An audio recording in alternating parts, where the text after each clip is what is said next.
गोकुल में इंद्रदेव की पूजा की तैयारी हो रही थी। गायें सजाई जा रही थीं, अन्न और पकवान एकत्र किए जा रहे थे। कृष्ण ने सरल शब्दों में पूछा, बाबा, हम इंद्र की पूजा क्यों करते हैं? जो हमें अन्न, जल और आश्रय देता है, वही हमारी पूज्य नहीं है क्या? उनकी बातों में बालपन था, पर अर्थ गहरा। कृष्ण के वचनों से प्रेरित होकर गोकुलवासियों ने इंद्र पूजा छोड़ दी और गोवर्धन पर्वत, गायों और प्रकृति की पूजा करने लगे। चारों ओर भक्ति और उल्लास छा गए। स्वर्ग में बैठा इंद्र ये देखकर क्रोधित हो उठा। अपने अहंकार में उसने गोकुल को नष्ट करने के लिए प्रचंड वर्षा भेज दी। आकाश काले बादलों से भर गया। मूसलाधार वर्षा होने लगी। गोकुल की गलियां जलमग्न हो गईं। लोग और पशु भय से कांपने लगे। तभी कृष्ण आगे आए। उन्होंने अपनी छोटी उंगली पर गोवर्धन पर्वत उठा लिया और सबको उसके नीचे आने को कहा। ये दृश्य चमत्कार से भरा था।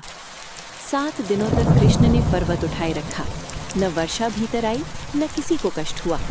गोकुल पूर्णतः सुरक्षित रहा। इंद्र को अपनी भूल का एहसास हुआ। उसने वर्षा रोक दी और कृष्ण के चरणों में झुककर क्षमा मांगी। कृष्ण ने मुस्कुराकर उसे क्षमा कर दी। गोवर्धन को उसके स्थान पर रख दिया गया।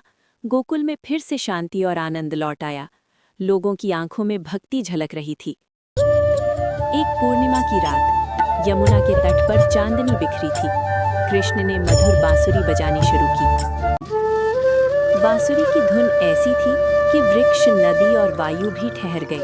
गोपियों का मन सब कुछ छोड़कर उसी स्वर की ओर खिंच गया। गोपियां अपने घर गृहस्थी भूलकर यमुना तट पर पहुंच गईं। उनके हृदय में केवल एक ही भाव था, कृष्ण। कृष्ण गोपियों के मध्य प्रकट हुए। ये नृत्य नहीं था, ये भक्ति और प्रेम का उत्सव था। कृष्ण हर गोपी के साथ प्रकट हुए। प्रत्येक को लगा कि कृष्ण केवल उसी के हैं। ये आत्मा और परमात्मा के मिलन का प्रतीक था। रासलीला ने सिखाया, जब भक्त पूर्ण समर्पण करता है तो भगवान स्वयं उसके साथ चलने लगते हैं।